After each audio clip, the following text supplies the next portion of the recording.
Intro. For 10,000 years, the Great Chamber of the Galactic Council was a place of absolute power. Its polished floor reflected the nebulae swirling in the dome above, a constant reminder of just how much of the galaxy they controlled. For millennia, the Council's word was law. They were the architects of galactic peace, a peace built on the simple threat of overwhelming force. On this particular day, they were pointing that force at a new minor species from a quiet arm of the galaxy. A species called humanity. Hook. When High Arbiter Zorgon of the Cathar Imperium delivered his ultimatum to the lone human ambassador, his voice booming with the weight of 1,000 conquered worlds, he expected the usual. Begging, pleading, maybe some frantic negotiation. He watched the small, soft-featured human woman on the dais, her posture straight, her face a blank mask. He was not prepared for her chillingly calm three-word reply, the 3 words that would signal the beginning of the end for his empire. So be it. Section 1. The Arrogance of Eons. Those words just hung in the air, completely empty of the terror the Council expected to hear.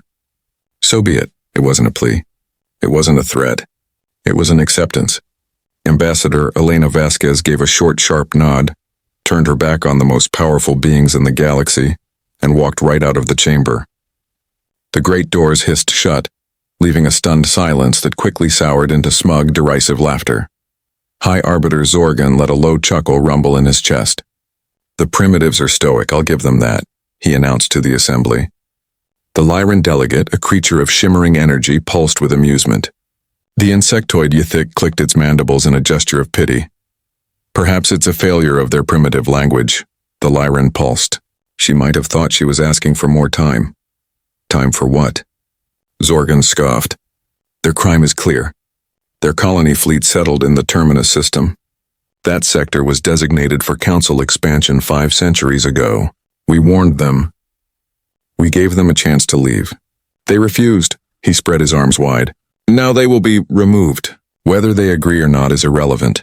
Only one council member was silent. Elder Vorlag, a Xylosian whose people were ancient when the council was new, wasn't laughing. His old wrinkled face was a mask of deep thought. He'd seen empires rise and fall.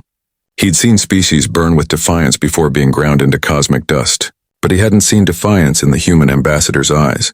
He had seen finality, a grim certainty that unsettled him right to his core. Arbiter, Vorlag spoke, his voice a dry rustle of leaves. This species, humanity, they're young, yes, but their history, it's concerning. Zorgon turned annoyed. Concerning? They've barely figured out basic FTL.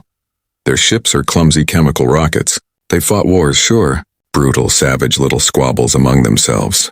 They're a chaotic emotional species, Vorlag. A footnote, nothing more. Their archives tell the story of those wars, Vorlag insisted. Their last big one was the Unification War. They unified their world through unimaginable bloodshed. The death toll wasn't in the thousands or millions. It was in the billions. A species that can stomach that kind of loss to achieve a goal.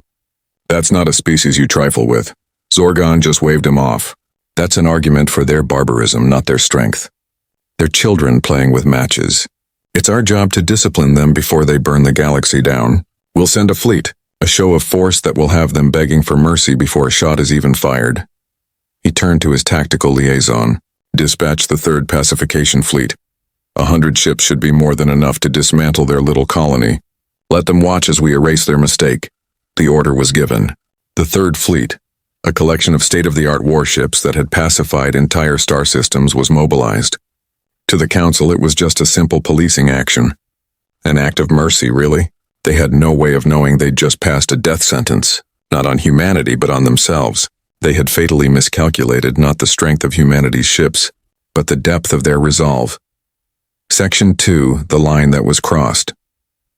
The moment the secure channel opened, Ambassador Vasquez's calm mask vanished, replaced by a cold, precise fury. Her holographic face appeared in the war room of Earth High Command, deep beneath the surface of Luna. Before her stood Generals Maddox and Harper, the 2 highest-ranking officers in the Solar Defense Force. The Council has passed judgment, Vasquez reported, her voice clipping. They've branded Haven an illegal colony. A pacification fleet is on its way. They expect us to surrender. General Maddox, a man whose face looked like it was carved from granite, didn't even blink. And your response? I gave the one you authorized, she replied. So be it. A heavy silence fell over the war room. Not a silence of fear, but the silence of a hammer being drawn back. General Harper, younger than Maddox, but just as calm, stepped forward. They don't get it, do they, Elena? They have no idea what Haven really is. They see a resource-rich star system on their maps, Vasquez said, a deep sorrow in her eyes. They see unclaimed territory, rocks and dust. They're blind.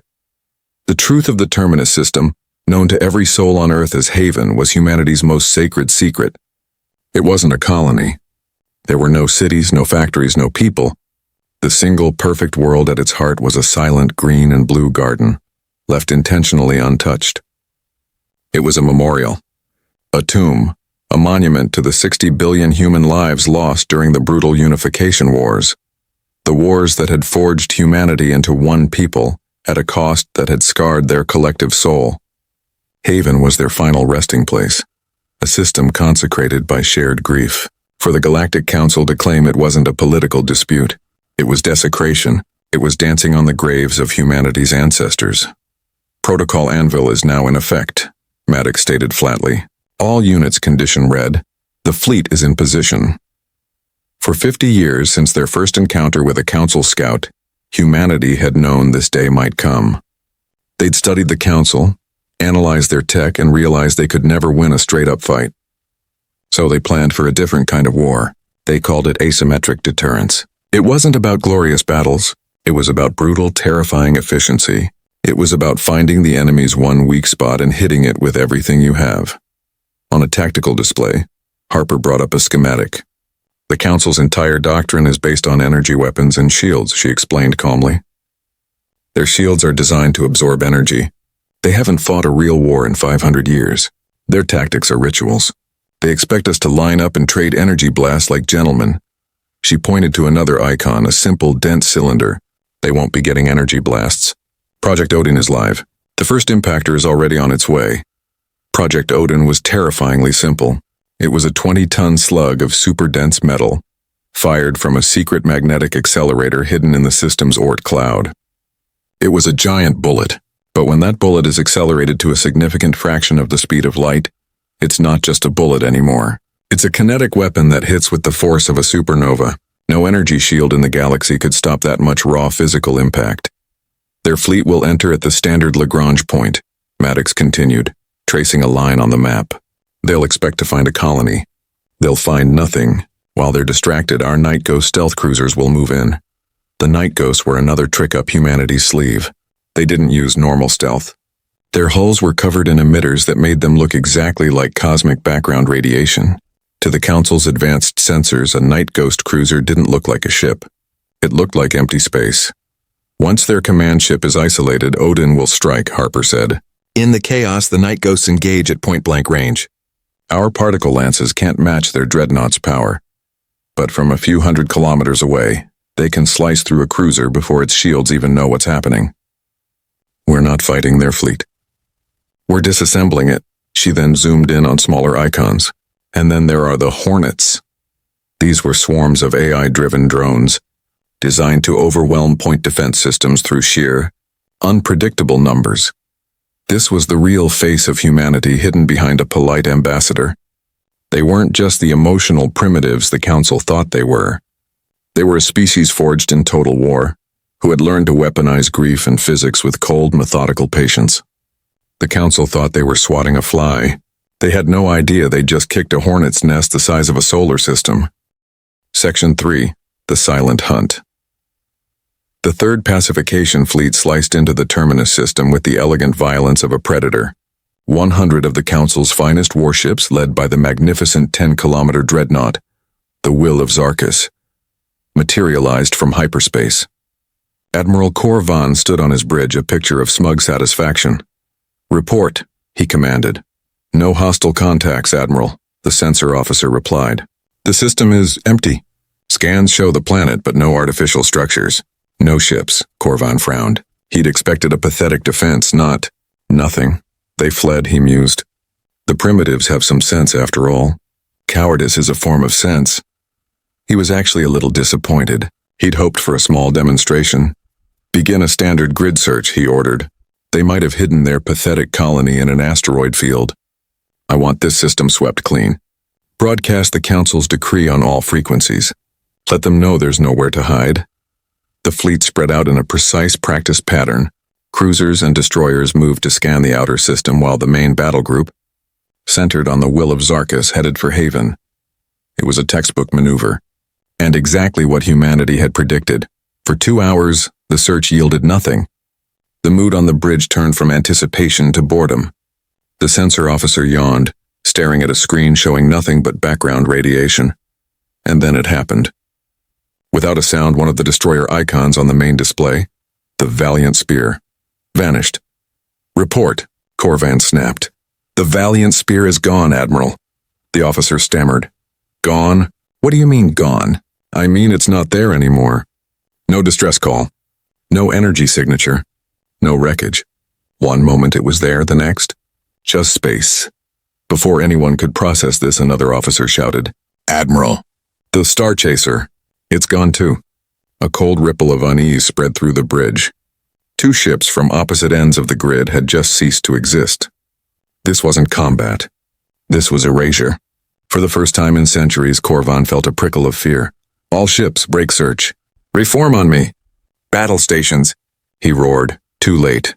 A frantic, high-pitched alert blared from the sensor station. Incoming. Massive kinetic object. Trajectory. Oh, spirits. It's coming right at us. Corvan whirled to face the main view screen just as the universe turned white. The tungsten slug from Project Odin, traveling at nearly a quarter of the speed of light, didn't register as a projectile. It registered as a localized breakdown in the laws of physics. The will of Zarkus's shields, designed to stop entire fleets, flared for a nanosecond before they were simply annihilated. The emitters vaporized by an impact carrying the energy of a small star. The slug hit the dreadnought's bow. The hull didn't crumple. It sublimated. A wave of pure kinetic force traveled the 10-kilometer length of the ship in less than a second. The bridge, the crew, Admiral Corvan, and the very symbol of Council authority were rendered into atoms before the ship's distress beacon could even activate. The destruction of the flagship wasn't an explosion. It was an event, a silent, blinding flash that sent a shockwave of radiation through the system, washing over the remaining 97 ships. Their sensors were blind. Their comms were dead. Their command structure was gone. They were deaf, dumb, and alone. And then the ghosts came out to hunt from the darkness. The night ghost cruisers appeared, their black, angular hulls showing up on stunned sensor screens at ranges far too close for comfort. On the bridge of the human stealth cruiser, Revenant, General Harper watched the tactical display with predatory calm. All ships execute Operation Payback. Target engines and weapons. Disassemble them. No quarter. The particle lances fired. They weren't elegant beams. They were brutal drills of exotic matter that slammed into the Cathar cruisers. One battle cruiser turned to fight back, but a lance speared its engine room and the ship went dark. Another lance from a sister ship cut it in half a moment later. At the same time, the Hornet swarms were unleashed. Thousands of tiny AI drones descended on the scattered fleet. The Council ship's point defense systems, designed to track a few dozen missiles, were instantly overwhelmed by thousands of targets. Alarms blared on their bridges as the drones slammed into hulls, swarmed over viewports, blinded sensors, and detonated their plasma charges on weapon emplacements. On the bridge of the Cathar cruiser, unflinching will, Captain Valak watched in horror as his fleet was torn apart. He saw a destroyer cored out by a particle lance, another ship swarmed by a metallic cloud of insects that peeled its hull away like fruit. They weren't being fought. They were being butchered. The humans weren't fighting like soldiers. They were fighting like exterminators. Their attacks were precise, coordinated, and utterly merciless. The battle was a cold, hard mathematical equation of destruction, and humanity was solving it with brutal efficiency. Section 4, the official reply. Back in the Great Chamber, High Arbiter Zorgan was discussing trade sanctions when a junior officer rushed up to him. Arbiter, the officer said, his voice strained. We're receiving anomalous readings from the Terminus system. Zorgan waved a hand. The primitives are probably trying to jam our sensors.